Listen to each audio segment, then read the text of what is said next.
Hello friends, I welcome you to this show of mine, interesting facts, figures and quotes. And here we go. Let's start with the water cycle, which is also known as the hydrologic cycle from the Greek language, meaning knowledge about water. Friends, it represents the endless movement of water in all its forms, that is, solid, liquid, and gas around the planet, circulating through the atmosphere, the land, and the inland bodies of water, the groundwater, and the ocean.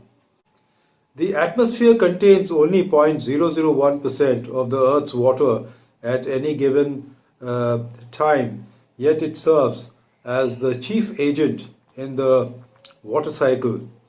Water enters the atmosphere through evaporation, creating water vapor or water in its gaseous form. Water vapor holds latent energy that is released when the gas reverts to a liquid or solid form during the processes called condensation or precipitation.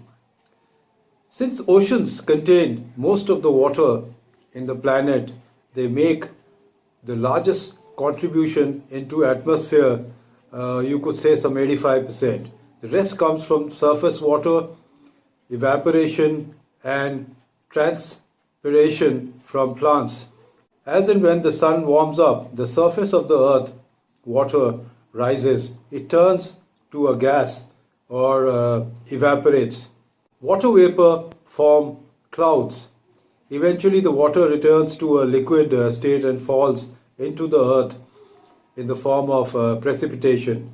It takes about 10 days for water to circulate through the entire cycle.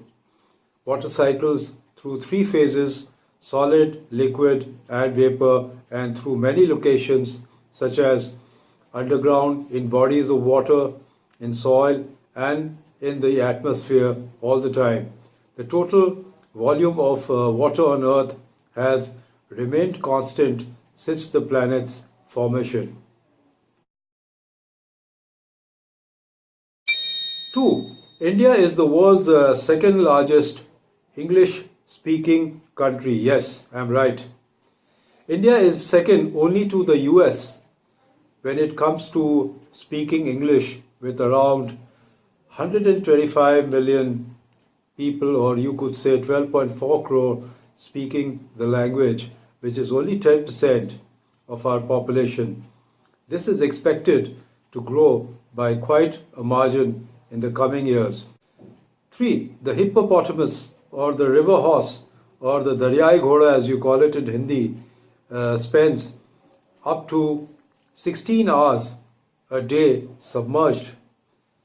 Threat to their life comes from people hunting them for their meat and ivory.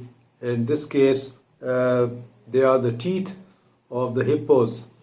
Strangely, these herbivores spend most of the time in water with only their face sticking out so they can breathe. The hippo is still a large target for hunters who get paid thousands of dollars to kill them. Isn't that a pity? 4. Observe the flame of a lighted candle. Light a matchstick. Be very careful while doing so. Try to hold the burning matchstick at different angles. What you will notice is, no matter at what angle you hold the matchstick, the flame only points upwards. Do you know the reason? The flame contains hot gases produced by the burning chemicals in the match head. These gases are lighter than the surrounding air and hence tend to rise.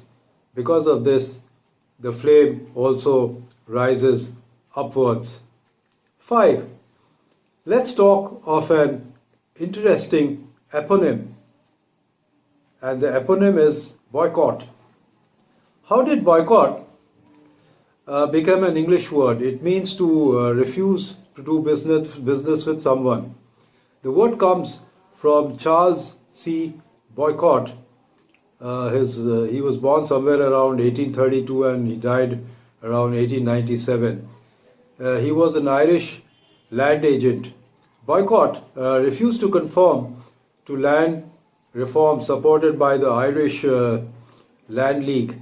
The League then prevented Boycott from using stores and postal service and other places in the area.